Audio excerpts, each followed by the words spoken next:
Hello and welcome to another edition of the Cat's Whiskers TV podcast. My name is Jono Bullard. It is now midnight on Wednesday the 24th of September. Tuesday the 23rd of September is going to go down as a very significant day in Nottingham Panthers history after a 3-1 victory over the Hamburg Freezers at the NIC in the Champions Hockey League. An excellent performance and an incredible victory, and Balm Aaron and myself will be talking about that a little later, and I'll also have an interview with Premier Sports commentator Aaron Murphy, who gives his thoughts on the game when we caught him in the Bunkers Hill afterwards. But first, Aaron and myself discuss Panthers' performance in Coventry on Sunday evening in the Challenge Cup. We are in the concourse at the NEIC. I'm delighted to be joined by Mr. Aaron Lord, and we're going to talk about the Coventry game on Sunday. So you were in the Skydome, mate? I was, yes. Very cold. Bit of a delay as well for Zamboni problems. Just a little bit, yeah. I didn't have my screwdriver, so I couldn't help them, unfortunately. I watched the game on the webcast. Quite a strange one, because although we lost, I didn't think we played that badly, and I think for all the criticism that Dan Green sometimes gets, he didn't have a bad game starting in net. No, I think he made some good saves at some crucial times. I think he'll probably want a couple of them back, if I'm honest. But if you look at his overall performance, I've got no complaints really, and I think it's great that he got the full game. Yes, we lost, but you can't pin that purely on that man. We could have lost with K-Wall in goal. I think it's just an easy get-out clause to blame, unfortunately, Dan Green whenever he's in net. But like I say, I thought he made some good saves at some good crucial times. He'll want a couple of them back, but doesn't any netminder when they let in goals. So a little bit disappointing, but hey, we're not going to win every game this season, are we? No, we're not. And I thought it was I was quite pleased watching the first period, because we seemed to dominate that first period, but yet somehow ended up going in 2-0 down. Certainly for the first two periods, we looked as if we was badly missing someone who could put the puck in the net. Yeah, I mean, I think if you talk to people, in the pubs and in the arena, or even people that you're sat next to, it's that is something that's coming up at the moment, that we're passing the puck well, we're even on the power plays, that we've got good movement, but sadly we're just not putting the puck in the net. So I mean, you take the positive out of that and you go, well, at least we are creating the chances, and one day you would think that those pucks are going to go in. It would be a hell of a lot worse if we weren't creating chances in the first place. But yeah, I agree. I think we're missing Higgins. I think we're missing Clarkey. It's just a matter of time to wait for them to come back, and hopefully it's sooner rather than later. Yeah, I was going to say, I don't think there's too much cause for concern just yet, especially with two quality players and players who will be very important on the power play, who are out injured, to come back in. So not too worried just yet, I don't think.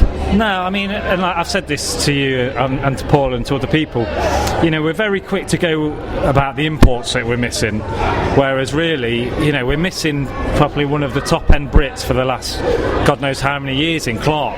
Somebody that is guaranteed goals, every season. It's very important on the power play. So, let's not forget that we're missing him as well as Higgins and even Mark Lee as well. So, and Rob Farmer, who's had an excellent start to the season. Yeah, exactly. So, we are missing a few bodies, but look, like I say, I'd rather be creating the chances than not even creating them in the first place. How do you think the defence held up on Sunday? Because after such an excellent performance against Sheffield on Saturday night, I thought they put in another good shift on Sunday. Like you say, Dan Green will probably want a couple of them back, but the other two goals, I think the one from Cullen, which was a beauty into the top corner. There's not many would have done anything with that. Well, I was right directly behind that, as in where he shot it from, and there was a small square, if you want to call it that he had to aim for, and he aimed for it. That is one of those goals that you just have to go, do you know what, we had no chance. It doesn't matter who was on the ice, who was in the net, that was going in. I mean, the thing I like about our defence is, I think we're seeing lines and a bit of chemistry between the lines. I think they've got confidence. which is a big thing for me. And I also think, like you say, they put in a shift. They work for the full 60 minutes, and that is really the bare minimum that you can ask for. So for me, we've definitely improved the D. Like I said earlier, we're not going to win every game. We are going to concede goals, but for me, the overall look is positive when we're talking about our D.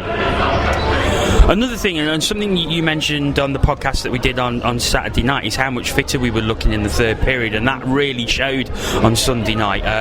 Panthers coming back, Coventry eventually going 4-1 up, but then Panthers coming back to 4-3, could have possibly snatched it in the end, but that fitness really told. Yeah, I mean, for me, it's, even when we go back a couple of years when we won a few trophies, it was because we could play for the full 60. It was in the third period where we kind of took it away from teams, or we clawed it back from teams. And I think so far this season, and look, it's only early on and other teams are going to get fitter and fitter, but for me, we look like a team that will play for the 60, and that's down to fitness. So if you take the Sheffield game into consideration from that, the Coventry game, the third periods we have actually dominated, and that can only be positive going forward. Okay. Well, we'll see how we get on this weekend. We'll be looking at those games against Hull and Cardiff away a little later. So that was Aaron Lord and myself's views on the Coventry game. Moving on to the game against Hamburg Freezers, you can hear the thoughts of myself, Aaron and Paul a little later on. But first, I got the chance to talk to Premier Sports commentator Aaron Murphy. You can follow him on Twitter at MurphOnIce, and here's his thoughts on the game. I'm joined by Premier Sports commentator Aaron Murphy. He's just come from the NIC after the 3-1 victory for Panthers over the Hamburg Freezers. Murph, what a game. It was sublime. It was fantastic, and we were just talking off mic there. It was a huge win for the Nottingham Panthers, probably even a bigger win for the Elite Ice Hockey League, because there was probably people doubting, and there was probably some negativity after some 9-1 score line, stuff like that, but it doesn't matter anymore because they get a win tonight and they believe. And I can tell you what, if they play even like 9 out of 10 of what they did tonight in the Elite League, there's a lot of teams that should be scared. It was a sublime effort. I mean, Craig Kowalski, 2 point-blank saves there. Lakovic goes back the other way. Instead of being 2-2 because of Kowalski, it's 3-1. It was a magnificent effort. I thoroughly enjoyed calling that one. Some may say that Hamburg were missing players, or they might have been playing at full tilt because it was effectively a dead rubber game because neither team couldn't qualify. But, they still have quality players in that roster, and Panthers still missing Higgins, Clark and Robert Farmer, who are big components of that side. So, to pull off a victory like that is massive.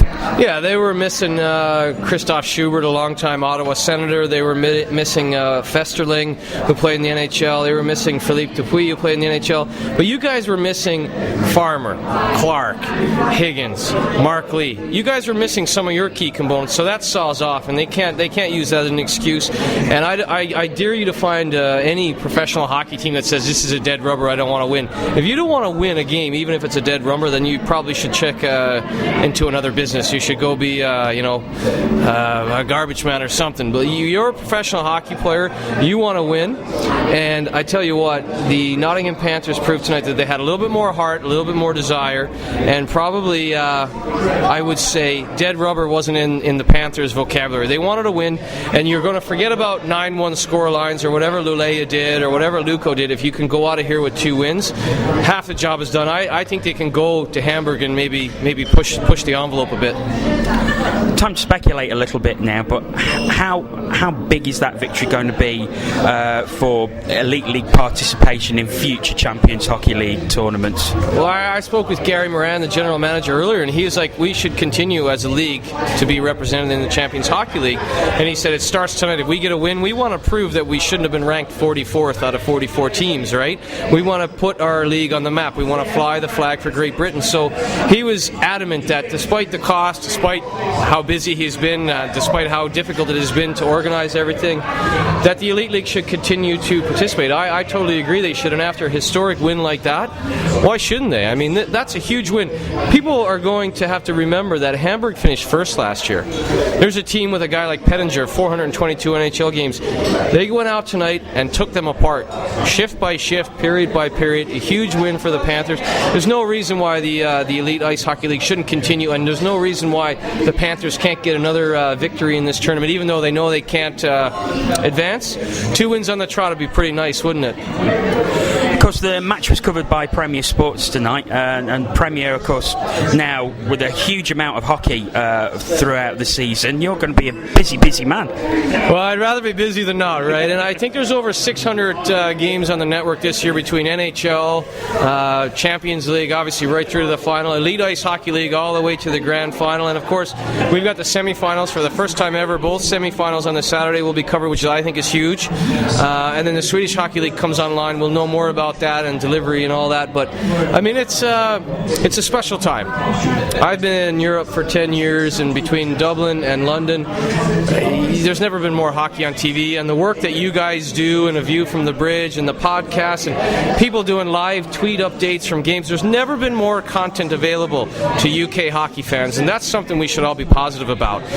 It doesn't matter if it's mainstream or what. The content is there, you'll find it, and I think it's a special time to be a hockey fan, and yeah, I'll be busy, but I'll be doing it with a smile on my face. Murph, thanks very much for joining us. It's great to have you on as always. Jono, always a pleasure anytime, and big win for you guys tonight. Enjoy it. Thanks, mate.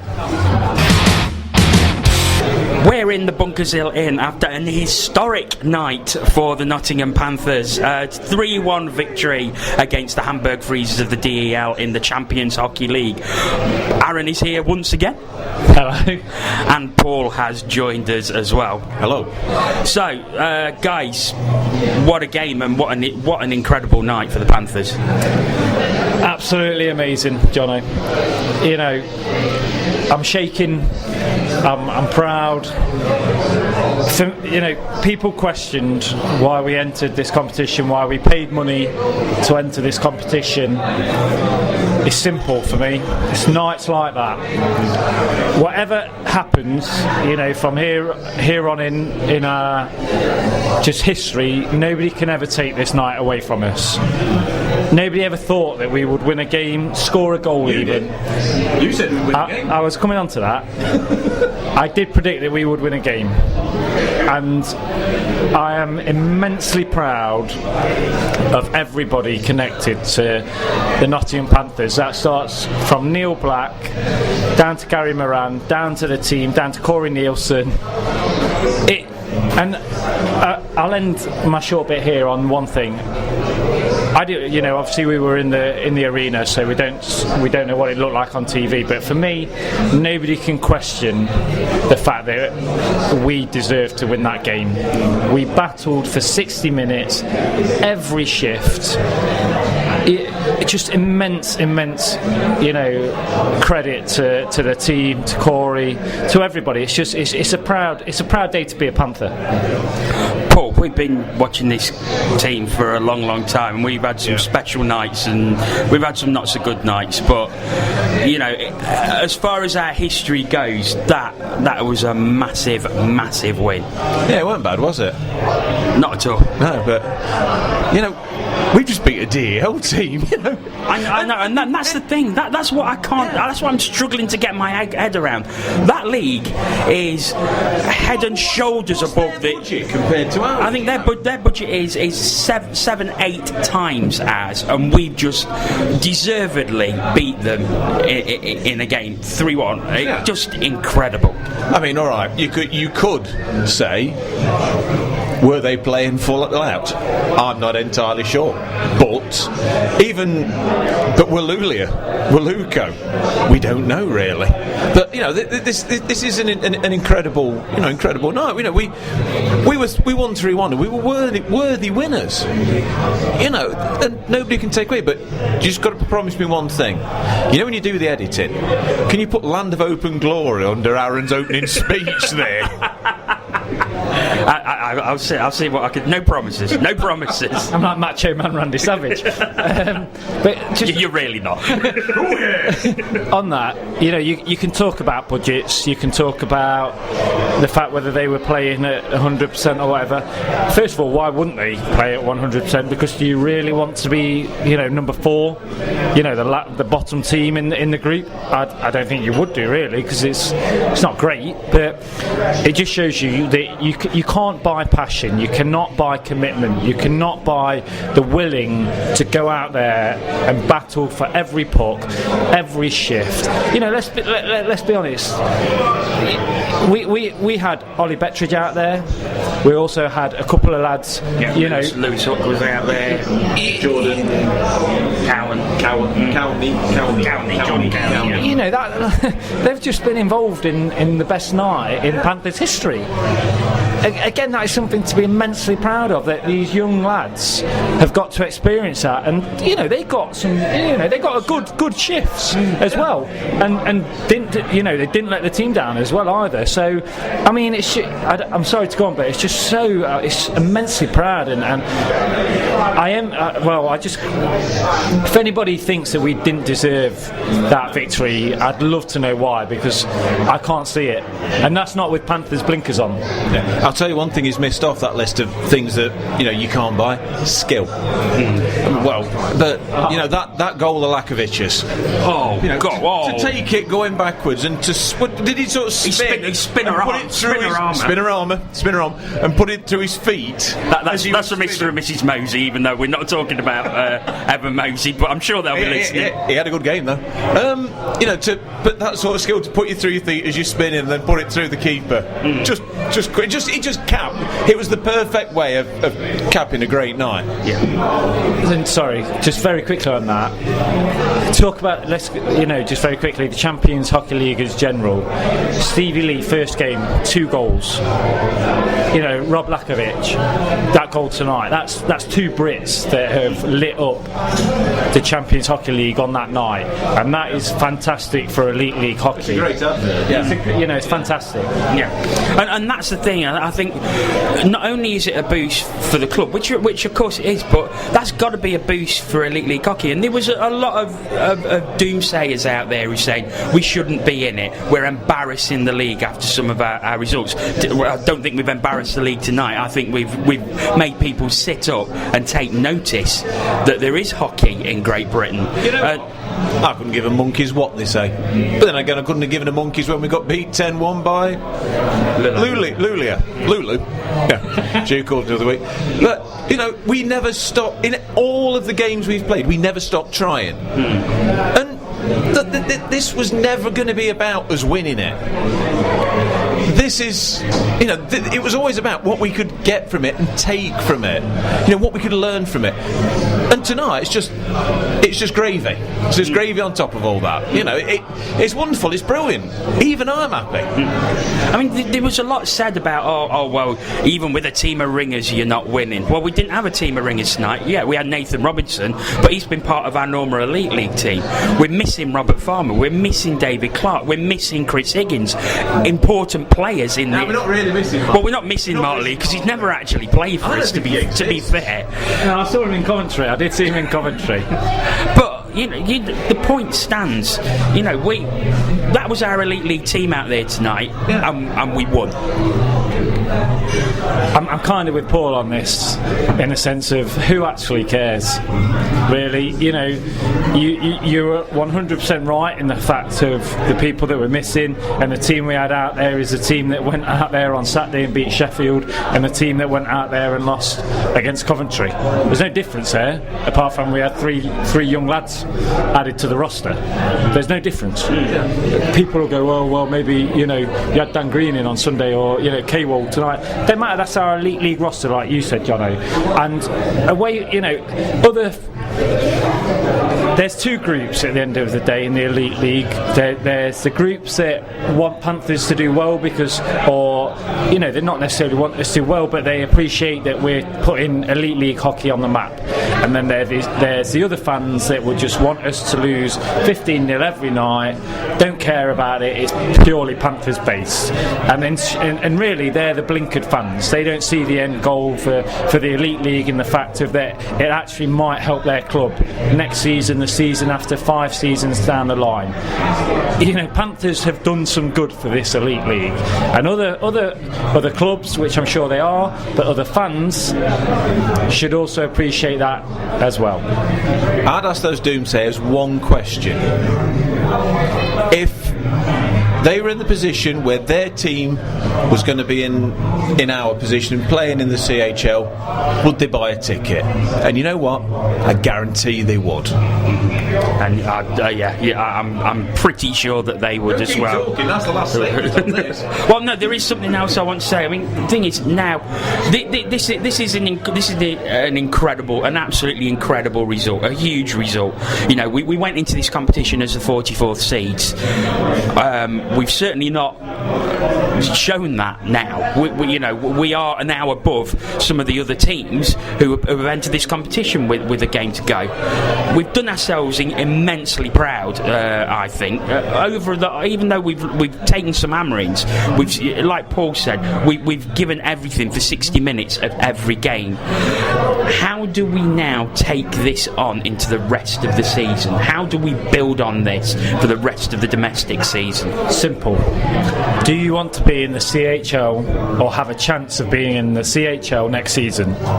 Well, yeah, absolutely. So and that will come up a bit later, but yeah. So you go and win the league? Yeah, simple as that. You've just got to watch the videos, sit down. Corey's got to sit down, watch the videos, watch the plays, watch what they did, the stuff that we're having done to us that doesn't happen week in, week out in this league, and think, right, how did they do that?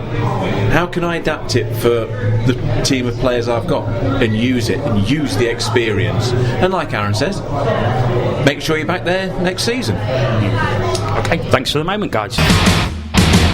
CWTV time. Thank you very much once again for sending your tweets to us, for the three of us to answer, and quite a pertinent one to start with. It comes from Podcast Gimp, so give him a follow on Twitter at Podcast Gimp, a Manchester Phoenix fan. He says, does he have a mask?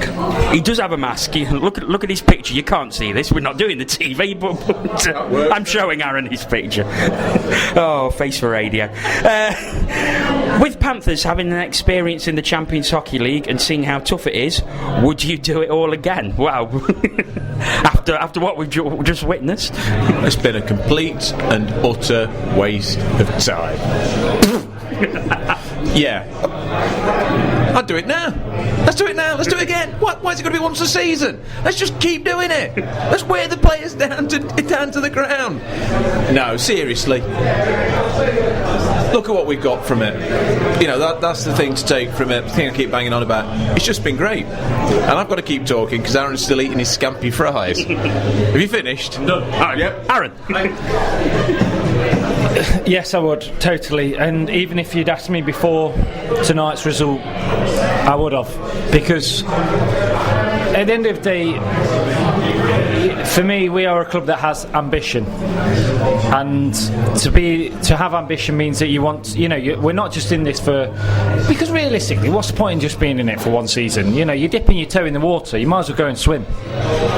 Right. It's cliche o'clock tonight, isn't it? But no, I've loved it. I've loved seeing Luco and Lilea. I can't wait to go over to Hamburg in a couple of weeks and just to get that atmosphere, because their fans tonight were just unreal. And if that's what I imagine, 6,000 of them are going to be like, fantastic, bring it on. And yeah, for me, I don't even really see any major negatives in it. I really don't. I can only kind of see positives, and I think that might depend on whether you're a glass half full or a glass half empty kind of person. But I'd snap anybody's hand off if they said you can be in the CHL next season. Me too. But I think to go in next season, I think we have to win the league. Show we win the league and enter it by right. But yeah, absolutely for me as well. Second one. This comes from Anthony Russell. He's a Basingstoke Bison fan. If you haven't checked out Anthony's work, he does the banging on the door, bang on the wall, banners on the wall. That's it. Banners on the Wall podcast and the Banners on the Wall blog. So please check them out. Is the Basingstoke version of you then? He's a lot better than me, to be fair. He's not the only one. Well, anyway, Anthony's question: given the lack of starting British netminders in the EIHL, should import netminders be allowed in the EPL? Now, my opinion on that is I think it should be down to the owners and the coaches of those teams to decide the makeup of their side. So I would say yes, they should, if that's what the team wants. Now, I'll hold my hand up before I answer this. I know very little about the EPL. Well, yeah, me as well, to be fair. But it depends. Apparently Aaron knows a lot about this. Should we let him answer first? No, go on. It depends how they see themselves. If they see themselves just as a league purely for playing that, then probably not. If they see themselves as a development league, then maybe. The thing I'm struggling to say is I don't know. Aaron? I think that's a good point that Paul just said there, in the fact of whether, is the EPL a league on its own, or is it a development league that benefits the elite league? That's a much bigger question. It is, but it's a good thing to say, because you can look at it in two different ways then. Because currently, what I would say is, why should they think about the bigger picture? There's titles to be won in that league. There's championships to have. So they have to pick the roster just like a elite league team does, to the best of what they want, or the best that they can go and get. The whole lack of British netminders, or the lack of British players coming through the system, that's not really a club's issue, is it? It's a league, or it's a country's issue for me. Okay, thank you. You don't know either, do you? No. And I mean, I've got to admit, I don't know an awful lot about the EPL. I know the teams. I know they're allowed 4 imports, and that's pretty much it. I don't watch EPL hockey, so I can't really comment too much on it. Talking about 4 imports, an import netminder at that point is a very expensive thing to do. Yeah, absolutely. Okay, final question, and this comes from Panthers Banter. Oh dear. How much will the Notts TV show help improve Panthers' popularity or attendances? I personally think this will help promote Panthers better, because it's obviously a more local audience. Now, for those that don't know, Panthers announced that there will be a weekly half-hour show on Notts TV. They're making faces out of me. This doesn't happen with a camera. This is why we're back with the camera next week. So Notts TV will be doing a half-hour weekly show, starting Wednesday night at 8:30, called The Locker Room, presented by Chris Ellis. So guys, good thing? Oh, it's got to be, hasn't it? It's free. At the end of the day, it's free advertising. Who wouldn't want? What is he doing? Who wouldn't want that? Who else in that league has got that? Yeah. There's stuff like us. When I first read that tweet from Panthers Banter, I thought he was talking about us, and I thought, well, are we going to make it better? No, we haven't managed it so far. But no, something like this. Look, I think I saw something. They've got about they'll reach about potentially 1 million people. It's going to make queuing for tickets on a Saturday night a bit troubling, but it's the potential, the potential of reaching those people, reaching those new fans, bringing them in, seeing the highlights on the television, thinking, no, that looks all right, I'll give that a go. So it's got to be a good thing. Aaron? No, yeah, I fully agree. Like Paul says, 1 million, 1.1 million. There's people in that would maybe have never even heard of the Panthers. Certainly have never seen the Panthers play live. And if, like Paul says, if they see a highlights package and they think, well, do you know what? I'm not doing anything next Saturday night or Friday night or Sunday afternoon.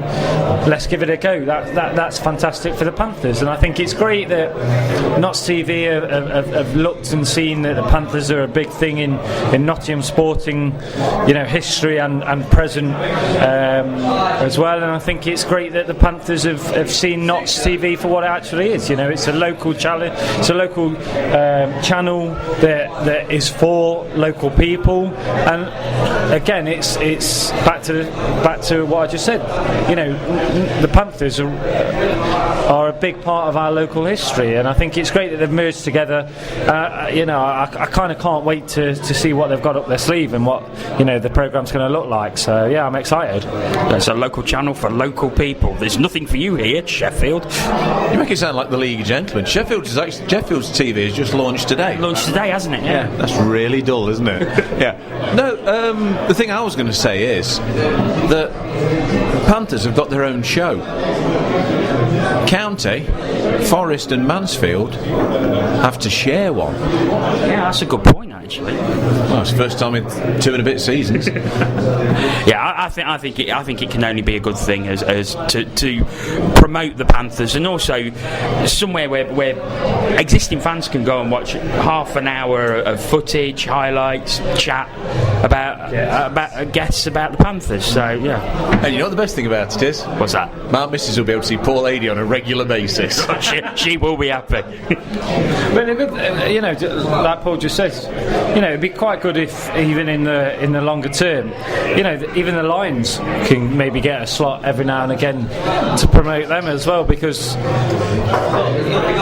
there is another team. There's another team that play out the NIC. So from that point of view, it would be quite good if they're involved at some stage as well. So I think this is possibly the start of something that might grow, and I think it's very positive for the Panthers. I think it's very positive for Notts TV, and it just gives fans that maybe aren't aware of ice hockey in Nottingham and aware of Nottingham Panthers a chance to come and get involved in it, and come and get involved in nights like this when we've just beat the Hamburg Freezers 3-1 in the CHL and have made history. Yeah, never get fed up with saying that. Never get fed up. The whole thing up beautifully. He did, didn't he? Yeah, you can tell he's a pro. Tell he works in the media. Anyway, that's what you mean by saying he's a pro.